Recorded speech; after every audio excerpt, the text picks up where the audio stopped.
क्या 30 अप्रैल अक्षय तृतीया कब है? दोस्तों, पंचांग के अनुसार वैशाख शुक्ल पक्ष तृतीया तिथि अप्रैल 29, 2025 को शाम 5:31 पर प्रारंभ होगी और अप्रैल 30, 2025 को दोपहर 2:12 तक रहेगी। उदया तिथि के अनुसार 30 अप्रैल को अक्षय तृतीया मनाई जाएगी। दोस्तों, अक्षय तृतीया है यानी गर्मियों का धनतेरस। प्रभु कहते हैं, ना माधव समूह मासो न कृतेन युगम समम न चवेद समम शास्त्रम न तीर्थम। गंगा याम समम वैशाख की तरह कोई माह नहीं, सतयु की तरह कोई युग नहीं, वेद की तरह कोई शास्त्र नहीं और गंगा की तरह कोई तीर्थ नहीं। इसी तरह से अक्षय तृतीया की तरह कोई दूसरी तिथि है ही नहीं, कभी न नष्ट होने वाली तिथि। और अक्षय तृतीया की इस तिथि को हम स्वयं सिद्ध मुहूर्त कहते हैं। हमारे शास्त्रों में 3.5 अब्बुज मुहूर्त बताए गए हैं और जिस दिन आप किसी पंडित, किसी ज्योतिष से पूछे बिना कोई भी शुभ कार्य हो, 16 संस्कार होकर सकते हैं। सबसे पहला चैत्र शुक्ल पक्ष की प्रतिपदा यानी गुड़ी पड़वा, दूसरा विजयदशमी, तीसरा अक्षय तृतीया यानी आखा तीज का दिन और चौथा शुक्ल कार्तिक शुक्ल प्रतिपदा का आधा भाग।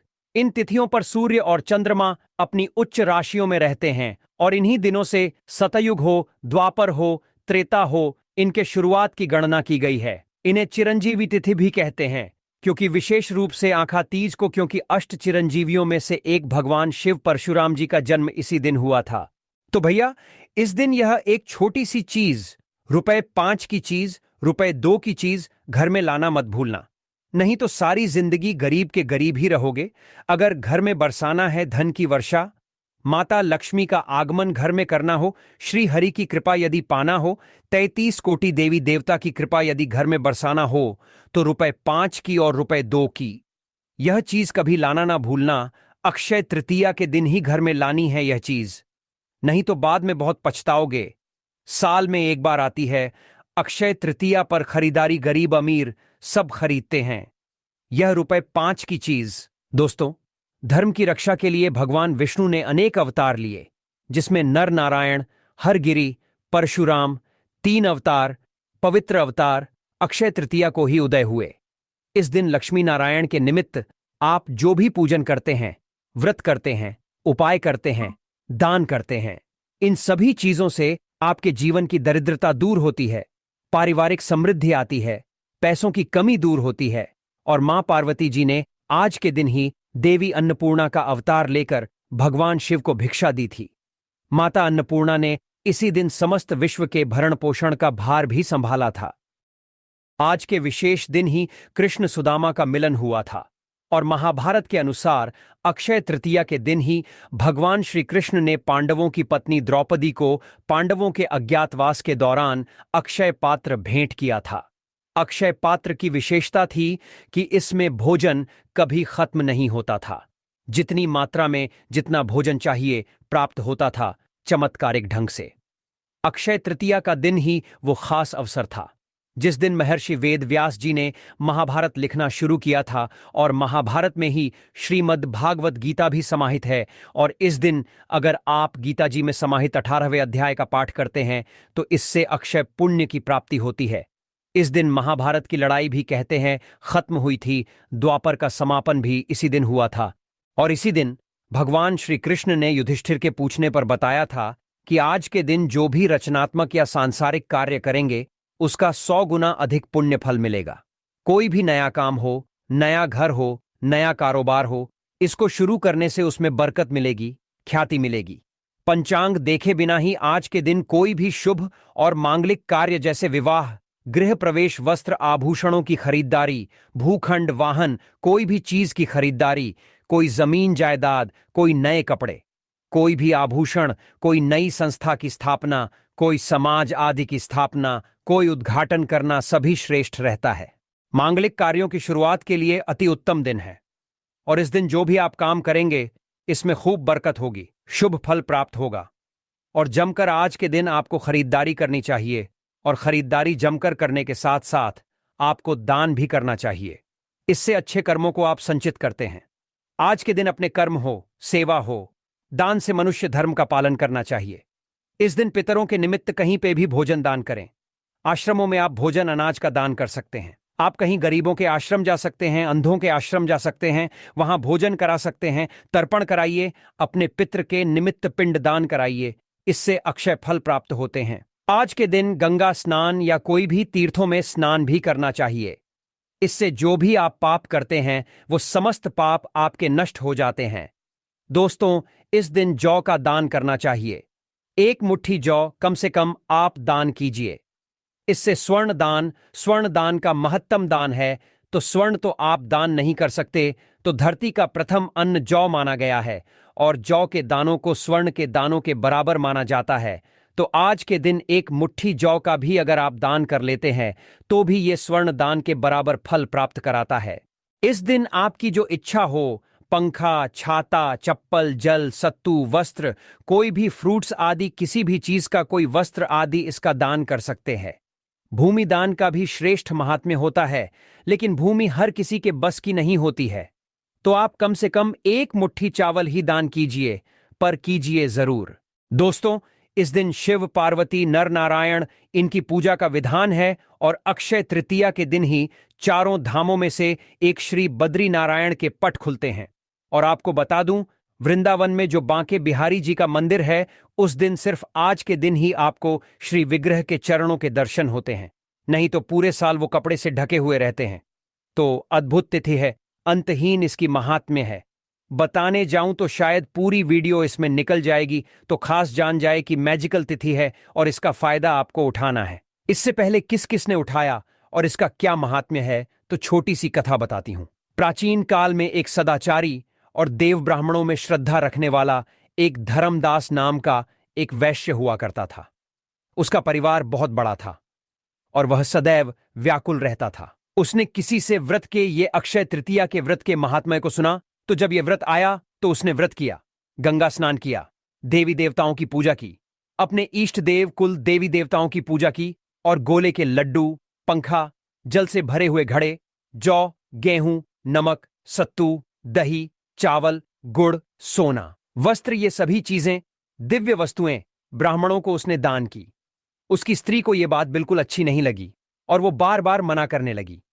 कुटुंबजनों से चिंतित रहने और बुढ़ापे के कारण अनेक रोगों से पीड़ित होने पर भी वो उसके बाद से हमेशा अक्षय तृतीया पर दान करता रहा।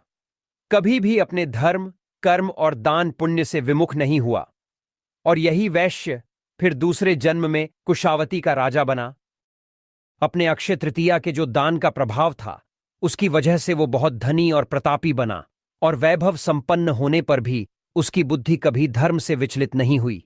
और इसलिए ये भी माना जाता है कि आज के दिन जो भी मनुष्य दान करता है वो पुण्य को प्राप्त करता है और उसका अगला जन्म बहुत ही पुण्यमयी होता है। साथ ही साथ ये खास दिन में आप अपने जो स्वजन हैं, जो पितृगण हैं, उनके द्वारा अगर कोई पाप किया गया है, जाने अनजाने में अपराध हुआ है, या फिर आपने स्वयं या आपके परिवार में किसी ने जाने अनजाने में अपराध किया है, तो सच्चे मन से इस दिन ईश्वर से आप क्षमा प्रार्थना करते हैं, तो भगवान आज के दिन सभी के अपराधों को क्षमा करते हैं और आपको सद्गुण प्रदान करते हैं। आज के दिन अपनी दुर्गुणों को भगवान के चरणों में सदा के लिए अर्पित करके उनसे सद्गुणों का वरदान मांगने की परंपरा भी है।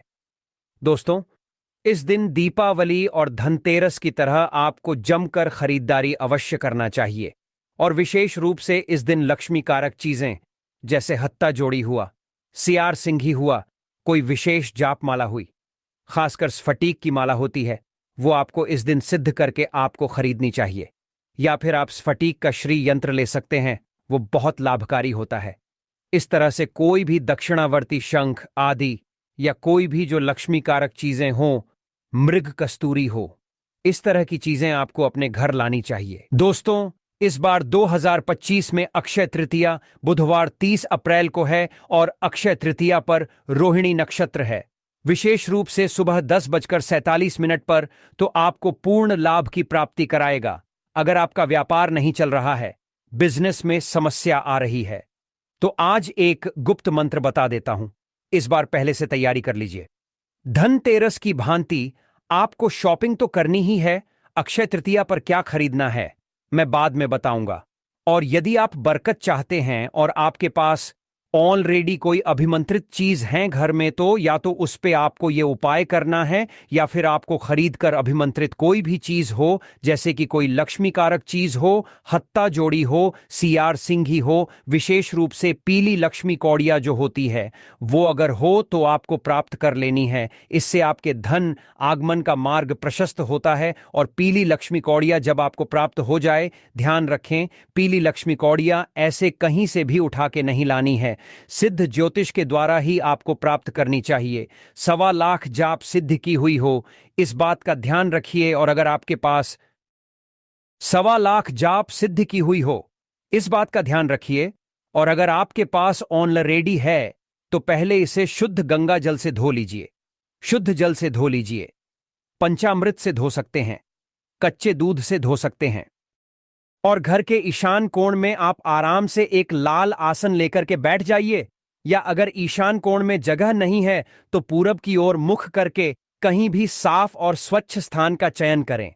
एक चौकी या पीढ़ा रख लीजिए और उस पर बस एक छोटा सा दीपक लगा लीजिए। घी तेल जो आपकी इच्छा हो, और पीली लक्ष्मी कौड़ी अगर आपके पास है तो वो, और अगर पीली लक्ष्मी कौड़ियां नहीं है तो आप हत्ता जोड़ी सीआर सिंघी या दक्षिणावर्ती शंख या स्फटिक का श्री यंत्र जो भी आपके पास है, उसको आप लाल चावलों के आसन पर आप विराजित कर दीजिए, या कोई स्टील की कटोरी में या कोई चांदी की कटोरी में रख लीजिए। अब लाल आसन पर आप बैठ जाइए। अगर आपको कोई प्रॉब्लम है नीचे जमीन पर बैठने में, तो आप ऊपर किसी सोफे आदि पे बैठ के या टेबल पे बैठ करके भी इस उपाय को कर सकते हैं। हाथ धो करके दीपक जला लीजिए, फिर से हाथ धो लीजिए, और फिर ओम गण गणपते नमः, ओम गण गणपते नमः, ओम श्री गुरुवे नमः। अपने गुरु का ध्यान करते हुए आप गणेश जी का ध्यान करते हुए हाथ जोड़कर महालक्ष्मी से प्रार्थना करें।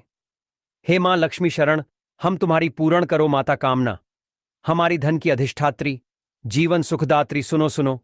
अंबे मेरे गुरु की पुकार, शंभू की पुकार, मां कामाख्या की पुकार, तुम्हें विष्णु की आन अब मत करो, मान आशा लगाकर हम देते हैं दीपदान।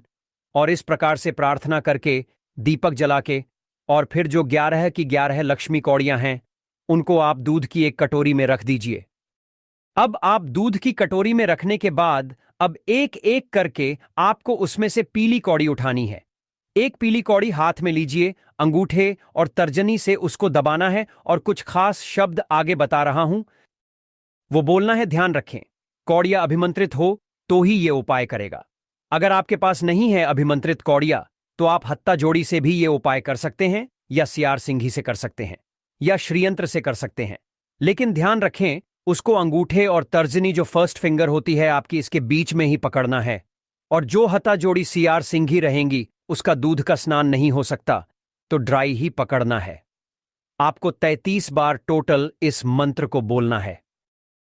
कैसे बोलना है? जैसे आपने 11 पीली कौड़ियां हैं तो प्रत्येक कौड़ी पर 3-3 बार इस मंत्र को आप बोलेंगे।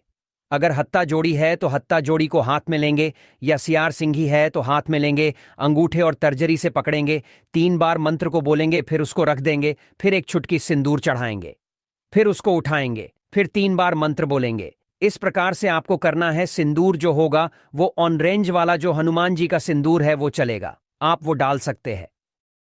कौन सा बोलना है मंत्र? ओम श्री शुक्ले महाशुक्ले महाशुक्ले कमल दल निवासे श्री महालक्ष्मी नमो नम।